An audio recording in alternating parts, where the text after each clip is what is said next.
हाल बा भाई लोग? तो उम्मीद करत हो कि सब बढ़िया में जा रहा सब हमारे चैनल पे नए हुए तो सब्सक्राइब कर लीजिए। तो आज हम बतलावल बनी खेसारी भैया के बारे में और पवन जी के बारे में।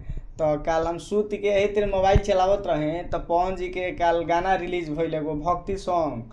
तो कल तो वीडियो ना बनैनी, कल तनी तबीयत खराब रहे एक वजह से वीडियो ना बनैनी। आ ये बार वीडियो तनी बनैनी है कनी रुका बनावे तो भाई न तो खेसारी भैया के बेइज्जती न हुई। कनी है खेसारी भैया के नाम मतलब एथी करम तो खेसारी भैया के बेइज्जती न हुई मर्दे लगा। तो कनी रुको अभी हमारा जरूरी बनावे के पड़ी एकदम, काहे न बने मर्दे। आइल बा सारे गो हम भोजपुरी से एकदम चूमा चूमा सॉन्ग एकदम। पहले हई देखी जे वीडियो बा खेसारी भैया के एंट्री कितना खतरनाक बा महाराज। एंट्री में आवतन एकदम बुझाता एकदम हीरो लेखा आवतन। देखी जाए वीडियो।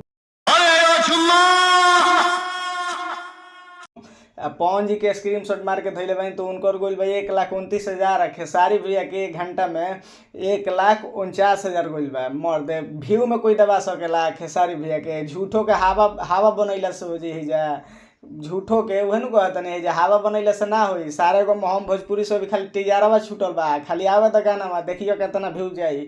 व्यू तो रेली के जाई, अभी तू देखले ना हो नासा फट जाई। और टी सीरीज से एगो गाना गइले बड़ो तो ओह पे तो सब्सक्राइबर ढेर बहु ते से ऊपर व्यूआ भाग गुल बा, ऐड लगा के भगवा दिल बड़ो। तो आओ आपके परी बिना ऐड के फरिया लो खेसारी भैया से नसे फाटी के हाथ में। वाह क्या सीन है जी की नाम मर्द भगवाई तार मौज छूट जाई। देखियो कल गाना आवत तो देखियो कितना वायरल होई खेसारी भैया के।